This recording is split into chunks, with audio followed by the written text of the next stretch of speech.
आज आपण अगदी योग्य प्रमाणामध्ये 1 किलो खव्याचे गुलाबजाम कसे बनवायचे ते बघूया. त्यासाठी सुरुवातीला 1.5 किलो साखरेचा पाक बनवायला ठेवला. पहिल्यांदा आपण खवा थोडासा मळून घेऊया.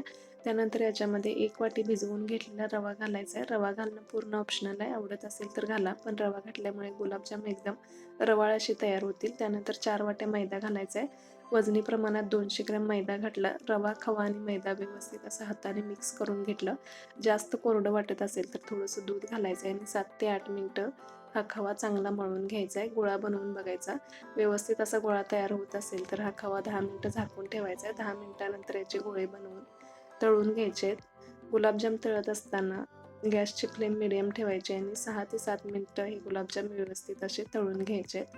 गरम गुलाबजाम कोमट पाकामध्ये घालायचे आहेत. तयार झाले आपले खव्याचे गुलाबजाम. डिटेल रेसिपी चॅनलवरती आहे, नक्की बघा. रेसिपी आवडली असेल तर चॅनलला लाईक, शेअर आणि सबस्क्राईब करायला विसरू नका.